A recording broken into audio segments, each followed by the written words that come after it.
Assalamualaikum warahmatullahi wabarakatuh. Nama saya Muhammad Alif Nur Fajri dengan NIM 19 12 12 98. Saya dari kelas 19 Sistem Informasi 05 yang berada dalam Universitas Amikom Yogyakarta. Pada presentasi kali ini saya akan menjelaskan tentang manajemen risiko, yang mana saya menggunakan buku acuan yang berjudul Project Management Second Edition, karya dari Andrew Watt. Mari kita mengenal risiko. Risiko sendiri adalah setiap peristiwa atau kondisi yang tidak pasti yang mempengaruhi proyek Anda. Tidak semua risiko menyebabkan hal yang negatif. Contohnya seperti menemukan cara yang lebih mudah untuk melakukan sebuah aktivitas adalah sebuah contoh kecil dalam mengalami sebuah risiko. Kemudian kita mengenal yang namanya manajemen risiko. Apa itu manajemen risiko? Manajemen risiko sendiri menurut Milton C. Regan adalah penerapan beragam kebijakan dan prosedur untuk meminimalisasi peristiwa yang menurunkan kapasitas dan kualitas kerja perusahaan. Alur pada manajemen risiko sendiri, yang pertama ada risk identification, yang kedua ada risk evaluation, yang ketiga ada risk mitigation, dan yang keempat contingency plan. Risk identification sendiri adalah usaha untuk menemukan atau mengetahui risiko-risiko yang mungkin timbul dalam kegiatan yang dilakukan oleh perusahaan atau perorangan. Umumnya pada industri atau perusahaan mengembangkan daftar periksa risiko berdasarkan pengalaman mereka dari proyek sebelumnya. Daftar periksa yang telah dibuat tersebut dapat membantu manajer proyek dan tim proyek dalam mengidentifikasi risiko spesifik pada daftar periksa dan memperluas pemahaman risiko yang sedang dialami dalam proyek. Beberapa contoh kategori untuk potensi risiko ada teknis, biaya, jadwal, klien, kontraktual, cuaca, keuangan, politik, lingkungan, dan masyarakat. Metode identifikasi risiko. Yang pertama ada analisis data histori.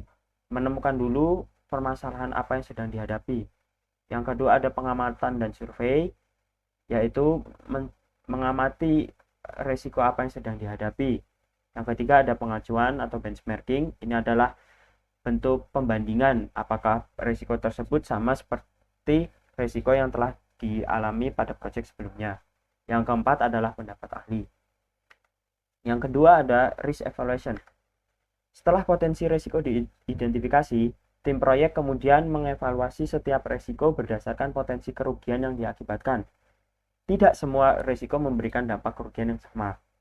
Evaluasi risiko sendiri adalah tentang mengembangkan pemahaman tentang risiko potensial mana yang memiliki kemungkinan besar terjadi dan memiliki kemungkinan besar yang memiliki dampak negatif. Berikut adalah contoh tabel pada risk evaluation tadi.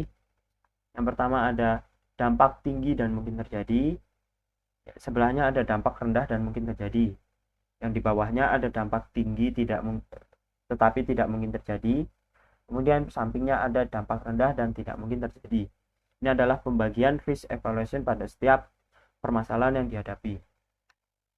Yang ketiga ada risk mitigation.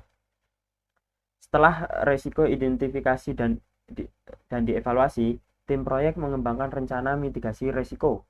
Mitigasi risiko sendiri adalah proses pengembangan opsi dan tindakan untuk meningkatkan peluang dan mengurangi ancaman terhadap tujuan proyek, atau juga bisa disebut sebagai rencana untuk mengurangi dampak kejadian tak terduga. Beberapa cara untuk mengurangi risiko adalah sebagai berikut. Yang pertama ada risk avoidance. Penghindaran risiko yang biasanya melibatkan pengembangan strategi alternatif yang memiliki kemungkinan lebih tinggi untuk berhasil, namun membutuhkan biaya yang lebih banyak.